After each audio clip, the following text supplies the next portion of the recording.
you for having me, by the way. Look at that. We are all excited to go live with a podcast.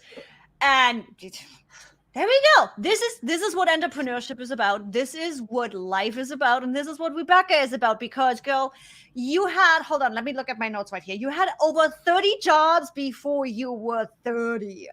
Talk about entrepreneurial mindset and getting shit done.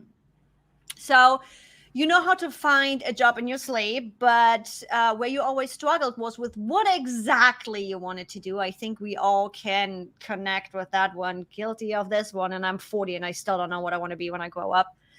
Now with 9 years of training, education, conversations, and most importantly, trialing and erroring with hundreds of clients, you help anyone who is stuck, like you were, to get clarity on what they want and to transform their reality into one that makes them feel truly alive. And I gotta say, girl, I love you for that, because I think that is one of our biggest struggle in entrepreneurism. It's this, we have an idea, we have a passion, and suddenly it's like, cool, but how do I combine what I really want to do with what the market wants? And then you realize this is actually not what I thought it is, and I don't want to do it. And you realign, and oh my God. Sometimes I wish I would just 9 to 5 and have a boss tell me what the hell to do. I think that the trick is when you can, I'm kind of sensing you're there, but you tell me if I'm right.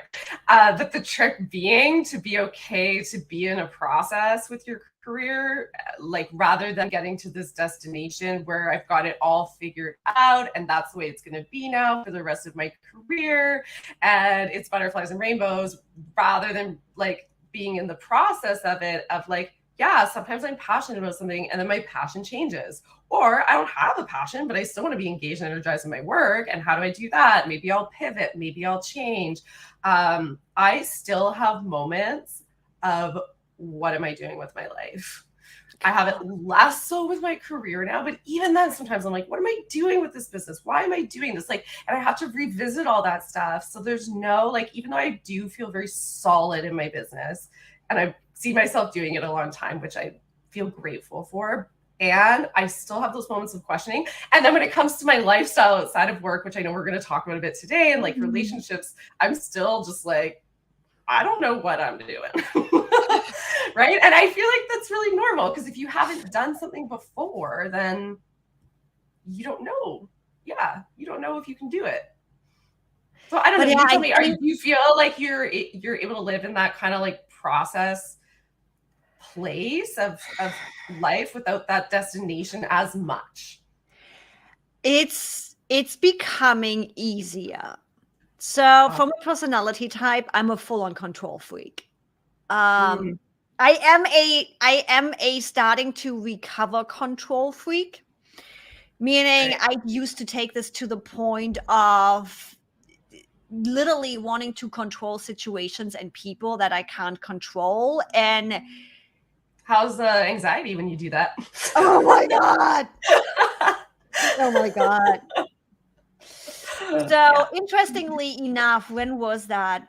Wednesday or Thursday of the week of us recording here, I had for the first time that feeling of knowing. I think that's piece of why I want to control things. I want to know what happens, but you can't know what's happened. Magic happens outside of what you know. So I had for the first time that feeling of just being okay in the moment and knowing I'm exactly where I'm supposed to be.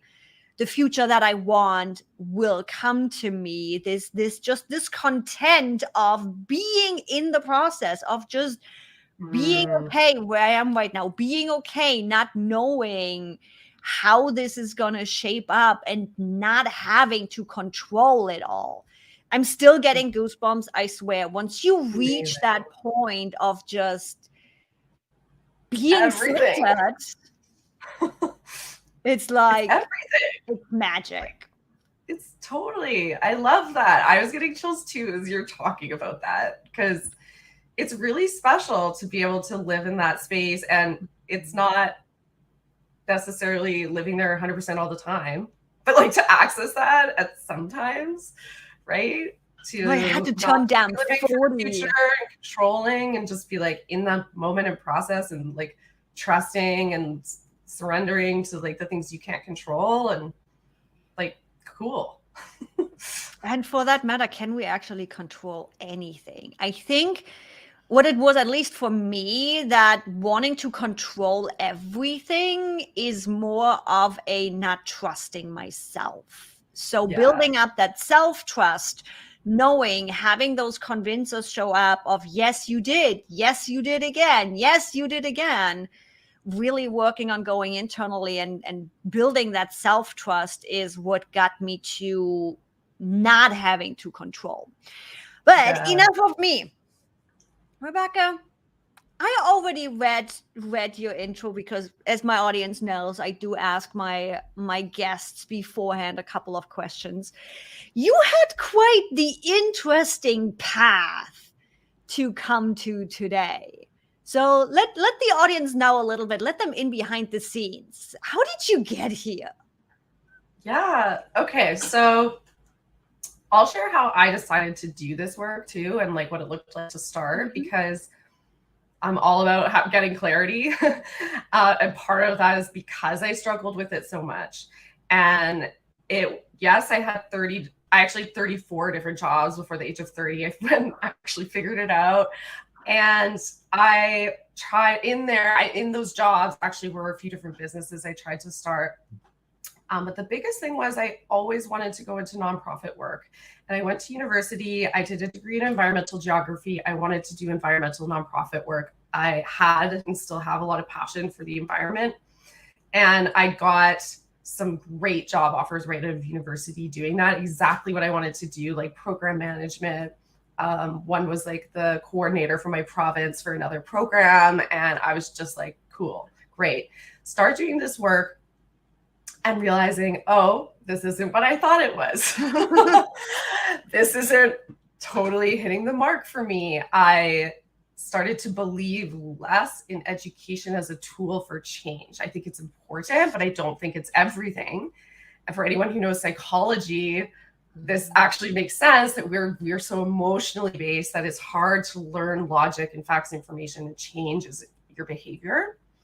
So I did get more interested in coaching because one of my best friend's moms was a coach who kind of talked with me sometimes and coached me. And I was like, this is cool. And 12 years ago, when I went to coach school, this wasn't as common.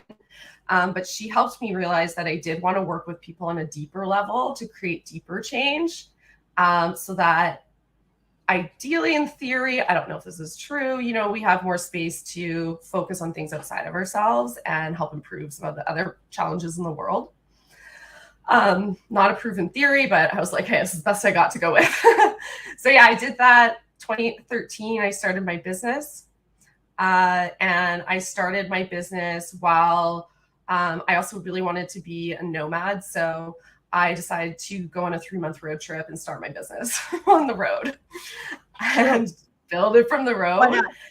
And that was a fun experience. I realized it took a lot longer to build a coaching business than I'd been told. So I did come home broke and in debt because of this business. But I did have a lot of fun doing that and traveling around and coaching random people. I have a couple funny stories I can share in there if you're interested. I won't go right into them. You're gonna have to at least, definitely, for sure, share that whole San Diego story, because my audience has to hear that one. Okay, yeah. So when I was in San Diego, which is where Yvonne lives, I would just like needed to get some experience coaching because I wasn't getting many clients. So I got a big pizza box and folded out with Sharpie on it. I wrote free coaching, and I sat on the seawall in San Diego with this sign, free coaching. Now, of course, didn't think about this. Half the people who came up to me were like, do you mean like sports coaching? Because I didn't say life coaching. And I was like, oh, I should have put life coaching. But a lot of people, as soon as I told them, I'm like, no, like life coaching, like I'll coach you on anything. And I would just sit there and coach people. And I was just telling you that I have pictures that I would take with people that I coach. So there's pictures of me and these like random people. The one was like a family. There was like a couple. There's like some old dudes. There was obviously like some younger dudes. And then I actually went on a date with one guy. We just had pictures of these signs and like it was so cool. Maybe I should try that. Maybe I should try that rather than the whole dating app. Sit on the boardwalk, do coaching. Maybe that's how I find out. Who knows? Yeah, I mean, it wasn't a great date, but that's one experience. So. Oh my God, I love that. And it's like why I love this story so much is because it's like, cool, I need to learn. How can I do that? Grab a pizza box and offer free coaching. It's like, no one wants to hire me. I just want to coach people. I want to get better. I've done my training. Let's go. Can I also just say though, like for anyone listening, I was terrified. Like, don't think that I wasn't terrified, and I'm so confident that I just was like, sure, easy, no problem. Like I was like stomach and knots. And as soon as I got going, it was okay. But it was a very scary thing for me to do. Yeah. Do you still have that nowadays? Maybe not with coaching, but just with, I don't know, speaking on stage or whatever, where it's this, oh my God. And the moment you are in it, it's just gone. Oh, totally. Speaking's like that. I find it takes 2 or 3 minutes to warm up. Mm-hmm. So I always plan word for word the first 2 or 3 minutes when I speak. And then after that, I don't like to plan because I'm in the moment. I'm just talking and have some key points. I'm like it at social events. I know the first 2 or 3 minutes I go to a social event with a lot of people. Oh my God, yeah. Awkward.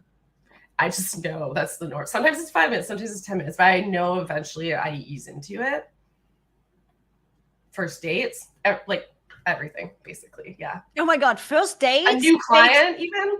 Yeah. First date takes about 2-3 days because which outfit and where are we going? I'm like, let's just literally just meet up within 24 hours of us matching and have a coffee. So I'm not going crazy about what to wear. Yeah. I'm like, don't even. Yeah, I feel you on that one. Yeah. Yeah. You just have to do a lot of first dates and then. Oh God. Yeah. Oof. That's a whole other story. Yeah. I've gone through all the phases with that. Yeah. Yeah, well, we will not go into my dating stories right now. We can fill a whole 5 seasons with that one. So how was your journey from this? Okay, I need to learn how to coach. I want to learn. I want to get better. I want to do other things to where you are today. So lead us through that growth and that change that happened. Mm-hmm. Yeah. So it took me 6 years to get to a place of steady, full-time, consistent, reliable business. And the road leading up to that was challenging because I didn't know if my business was going to succeed or how to make it succeed. And there were a couple times maybe where I quit my job that I had, another job I had, whatever that was. It was like serving, or I did like project management assistant work. I was a marketing project manager for a bit, like random contracts here and there, quit those, go into my business full time, be like, now I'm doing it full time. And then I had to go back and get another job. And I just be on this back and forth thing. So yeah, I can share more. Do you want me to share more about like some strategies I used, or I would love emotional challenge, or talking strategies and challenges? Hell yeah, girl, bring it on. Yeah, because like, I mean, I just love sharing that. For me, it was not fast. It was not an overnight success story. Even like far from overnight success, I hear a lot of people who are like, I built a successful business in 2 years or 3 years. And I'm like, wow, that's amazing.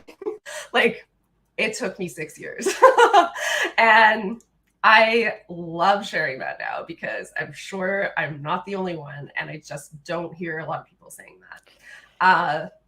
The that it story took is them that long. always this whole, I'm like, yeah, a lot of people share the whole how I became an overnight success and is telling the story of getting there and that they're not an overnight success. But um I agree with you. I don't think there is enough conversation out there about it doesn't always just happen in a year or two. It Yeah.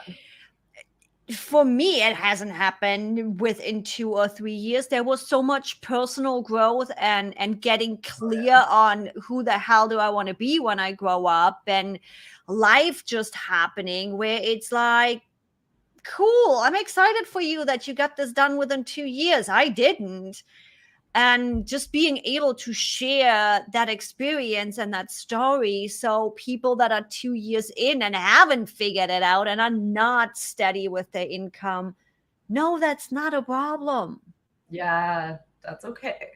Yeah, I know. I like that you feel passionate about this too. I really, really do, because I love now that I've learned what's possible when you're persistent. Because first of all, I don't know. I've always had the talents to be a good coach within me. But I don't think I was not a powerful coach when I started, because I had too much focus on myself. And that actually took a lot of self work and Yep. years of like therapy and different forms of therapy or healing or whatever to get to a place. And I'm not saying I'm not always on that journey, but like where I really feel confident in coaching. And when I'm sitting with someone now coaching, I can focus 100% on them. And that makes me a lot better at what I do. And that held me back in my business, but also learning how to market and put myself out there and what's my niche and what strategies work and don't work, and struggling with my own consistency with things too. Oh my God, yes. Right? Like there's just so many pieces that eventually over time I've found systems and processes that work for me. And now I'm kind of at the point where I want to scale. And I'm again looking, okay, what are the systems and processes here that'll support me? So it's looking at that challenge, but from a totally different, now I have a solid business at least to build that from. And I think that's what often gets forgotten. I'm trying to remember. I was talking with somebody. Oh, my local business club. I ran into somebody.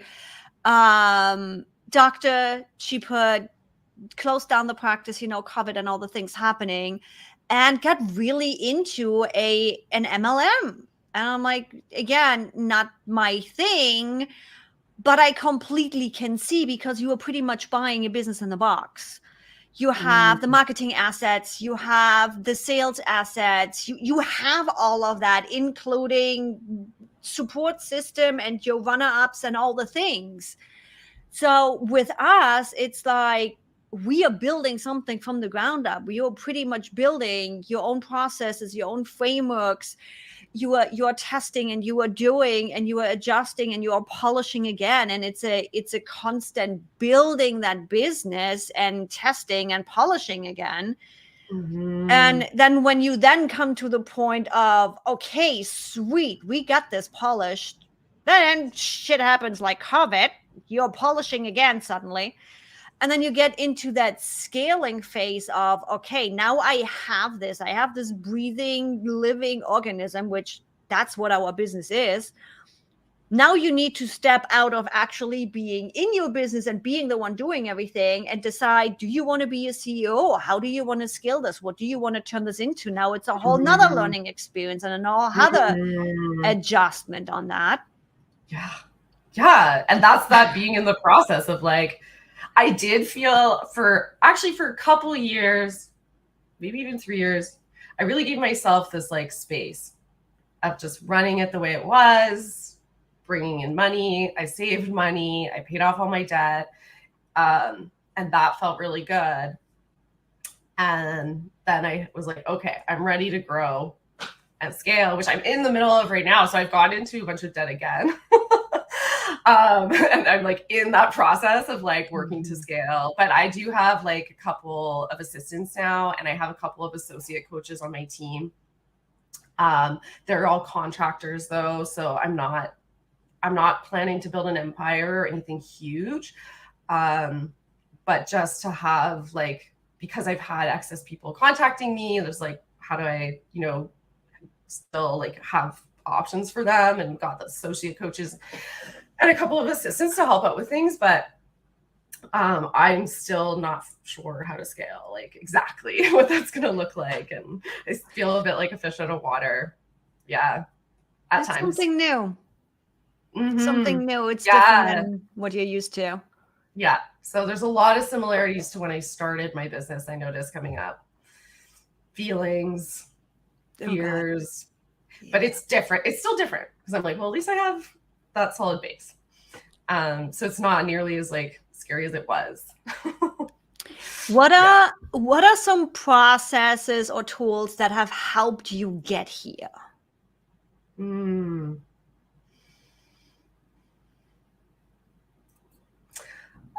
So to get here, I would say, first, working a lot on my messaging, and I hired people to help me with that. So getting really clear on who I help and how I help them, but how to communicate that to people in a way that's really clear. Mm-hmm. I had someone kind of give me this, or teach me this once, where, you can do all the marketing and people can find you, right? And you could have hundreds of people finding you, but if they come back to your site or your social media or whatever and don't understand what you do, then that's all a waste. So the biggest thing I focused on, one of the first things was that, like, who am I helping? What problem am I solving for them? What solution am I providing them? I'm sure you're familiar with all this stuff. Yep, I'm literally in a group coaching program right now just to clean that up. Yes. Because so that's like been huge. And then in terms of actually the marketing and people finding me, search engine optimization has worked really well for me, because I've been able to localize for search terms that apparently people use a lot, like Career Coach Vancouver, Career Counseling Vancouver. And then to support that, like, I have a lot of Google reviews. I've gotten lots of client testimonials and reviews, so that I do show up as like the top coach in Vancouver when it comes to that stuff. So I'm always asking clients for feedback and testimonials. That option is always there for every single person I work with. And most people aren't going to do that. So like when you get that, like even 1 out of 10 people or something, you can start to grow that credibility that way. So that's huge. Other marketing tools, I just started using social media 1.5 years ago. So I'm still just really like getting the ball rolling with that. I've done a lot of guest blogging, and I've been on a lot of local radio, TV, news stuff in Canada. I love that your approach is a little bit different to my standard online entrepreneurs, for that matter. It's hearing, and it's not dead at all, guys. Seriously. PR, guest blogging, going on TV, all of that. We seem to be forgetting that those paths are there because we're just on social all the time, right? And it's like, it doesn't have to be. There is not just one way. There's not just one thing. I'm like, if you're a listener that has been around, you have heard multiple things where we had the episode with Vanessa Cabrera, who was like, I didn't have a website till like 1.5 years ago. You don't have to have a website. You don't have to have social media. You just have to have something that aligns with you and that gives you the traffic. If that is referral, if that is social media, if that is a website, if that is SEO, if that is popping on the news, it doesn't matter. You just need to find the thing that works for you. Yeah, I love that so much. And I tell that I don't business coach a lot, but if I have clients starting either a coaching business or a service-based business, I do love working with those clients. I usually have like a couple of those at a time. And I will tell them the exact same thing. I'm like, let's figure out like what marketing stuff energizes you the most. Like, is it giving live workshops or trainings, or is it speaking? Is it social media? Is it writing a blog? Is it making videos? Because for me, social media has never been a I don't get the results for the amount of effort I put into it. So even the social media I have now, and this is another thing I'll think about with my business clients, is like, what do you want the purpose of your social media to be? Because if you want it to get clients, that's different than if you want it for credibility. Yeah. And I use it for credibility only. So I post maybe one time a week, and then it's, if someone finds me online another way, they come across my social media, there's another like kind of reinforcer tool. Personally, and I think it's because everything I sell is higher ticket, right? Like I don't have offerings that are like, I work one-on-one and I have a group. I don't have larger offerings below $1,500.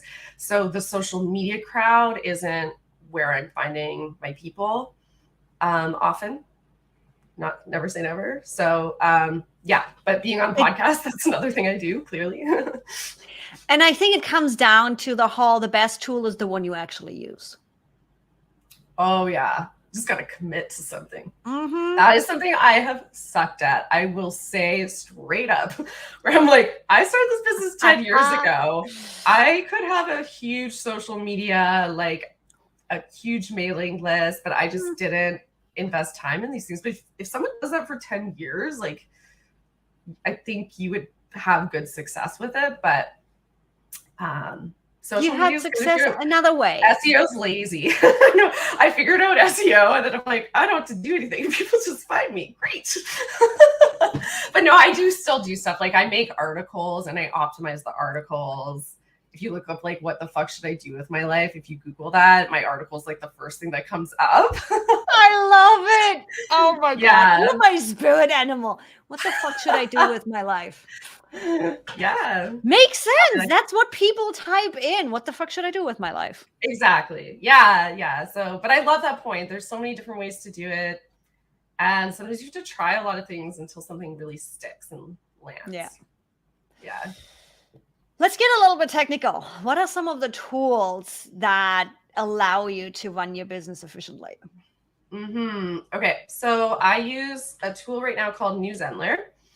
If anyone's familiar with, oh, it's jumping my mind now. Kajabi, something like that. So Newsendler is basically a newer version of them. And I just joined them because they already had great reviews and they were cheaper than Kajabi, but they're basically the same. So, but yeah, so I host my group program through there where everyone gets a login. I post all my videos that I share. If I have pre-recorded webinars, it's all through there. And then I do live trainings for my group program or coaching sessions through there. I do right now use Facebook group for my group program folks. So that's another tool I use for my email marketing. I use ActiveCampaign. So they're okay. As far as I know, they're the best one out there. I've had some issues with them, but it's tech. It's like there's often gonna be some issues. I'm like, if I wouldn't have a lifetime deal on Encharge, which is working similar, a little bit more nerdier than ActiveCampaign, I probably would still be on ActiveCampaign. I love them. I love the automations they have and the tech behind it. But yeah, it is tech. Yeah, it is tech. Yeah. I'm like, we experience tech today, so I know. I know, it's so common. So yeah, I think overall though, it's a good one. I also use QuickBooks for my invoicing. Yep. I have an assistant, so I mean, she's a tool. She's an amazing tool. Because after hiring a bunch of assistants, I finally found one who was genuinely interested and invested in my business to some degree. And she thinks critically about things. She'll come back to me and be like, I noticed this, like, is this the best way to do it? And that is a gem. And I didn't hire her originally because she didn't have the skill set and experience I wanted. And then I went back and hired her because she has that ability to think critically and adapt and learn. Right. Now we are talking. That's exactly how I hired you. I can teach the how-to. I can teach the tool. I can teach all of that. The right mindset and view. It's like one of my VAs, oh my God, he has such an eye for detail. I can teach you ClickUp. I can teach you my SOP template. I can teach you how to do all the things. that eye for detail is what I need for him to clean up our SOPs, to map all of those projects and all of that out. I'm like, you can't Yes. teach that. No, That you personality can't. trait, you can't teach that. Yeah. Oh, so true. So true. I have another assistant through an organization that works in Kenya, and they provide workers in Kenya. Now, I've tried working with foreign workers before, and I didn't like it because we couldn't communicate properly, whether it was the language or just like understanding of each other. It was too difficult. This guy I have now who works in Kenya is another gem. And so I actually decided, because I was paying someone $1,000 a month to manage my paid ads. And I was like, I'm paying him. I've given him a raise now. Originally, I was paying him $7 US an hour. And he does an amazing job on everything. So I've given him a raise up to 10 now because I'm just like, you're so good. And I paid for him to do all the training on social media, learn how to manage ads. And I was like, so now he's all trained up and he's managing my ads and he is doing a wonderful job at it. And yeah, and I'm not paying $1,000 a month, which is really nice. Yeah. So that's another tool. Yeah, SEOing my website and blog posts is another one. Yeah, and I guess, like, I don't know if this is relevant, like working with course creators. Like, so when I created my first course, I did work with a course creator to help me. How do I structure a course? I'm not a teacher, I'm a coach. Like, what's the difference? How do I learn to do both? That was gold. I think just really working on aligning whatever works for you. I think it's coming back to the best tool is the one you actually use. I couldn't agree more. That kind of seems to be the pattern with our processes and hiring people and using tools. Talk about tools and processes and resources. You have a resource for our audience, don't you? You got a 3-day mini course. Somebody told me in my notes. Yes. Who told you that? I have no idea. Know. Yes, I have a 3-day mini course. It's called Clear the Way to Your Dream Career. And it's 3 short videos over 3 days. They have an actionable step at the end of each one to help you get more clarity and also build more confidence as well when it comes to making your dream career happen. So will you share the link to that in the show notes, or? Yes, it will. As always, in the description, in the show notes, you guys will find the link to this. So you don't have to tell us the full link. You guys literally can just pop into the description and click on it, as well as there'll be links on how people can find you. Yet, go tell them, how can they find you? Yeah. Easiest, find me on Instagram. I'm at Rebecca_Beaton. If you just type in Rebecca Beaton, you'll find me. My tagline says career clarity coach or something like that. And that's the best way. Yeah. Love it. So guys, go find her on Instagram. Go check out the links in the description. Everything is right there, easily for you, clickable. And Rebecca, thanks so much for joining me today. This was fun. And whenever you make it back to San Diego, we're going to have to meet up. I would love that. I really enjoyed talking with you, like genuinely. So yeah, thank you so much for having me. Thanks so much for coming on. I dig your energy a lot. So now imagine what that energy is like in person. I know. I'm like, should I fly down to San Fran tomorrow?